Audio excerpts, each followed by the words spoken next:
Hello ਦੋਸਤੋ digital classroom 'ਚ ਤੁਹਾਡਾ ਸਵਾਗਤ ਆ। ਤਾਂ ਤੁਹਾਡਾ ਜੋ ਚੰਡੀਗੜ੍ਹ ਐਡਮਿਨਿਸਟ੍ਰੇਸ਼ਨ ਦੇ ਟਾਈਪਿੰਗ ਟੈਸਟ ਦਾ ਸ਼ਡਿਊਲ ਹੈ ਉਹ ਅਪਡੇਟ ਕਰ ਦਿੱਤਾ ਗਿਆ ਹੈ। ਤੁਹਾਨੂੰ ਮੈਂ ਕੱਲ ਹੀ ਦੱਸਿਆ ਸੀਗਾ ਕਿ ਤੁਹਾਡਾ ਜੋ ਟਾਈਪਿੰਗ ਟੈਸਟ ਦਾ ਸ਼ਡਿਊਲ ਹੈ ਉਹ ਤਿਆਰ ਹੋ ਚੁੱਕਿਆ ਤੇ ਜਲਦ ਹੀ ਅਪਡੇਟ ਕੀਤਾ ਜਾ ਸਕਦਾ ਹੈ।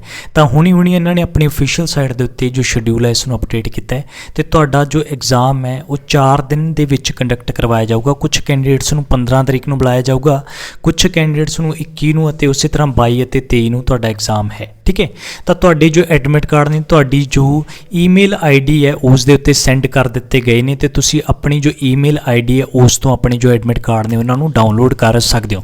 ਤੇ ਫਾਰਮੂਲੇ ਦੇ ਵਿੱਚ ਕਿਸੇ ਵੀ ਪ੍ਰਕਾਰ ਦਾ ਕੋਈ ਵੀ ਚੇਂਜ ਨਹੀਂ ਆਇਆ, ਪਹਿਲਾਂ ਵਾਲਾ ਹੀ ਫਾਰਮੂਲਾ ਯੂਜ਼ ਕੀਤਾ ਜਾ ਰਿਹਾ ਹੈ।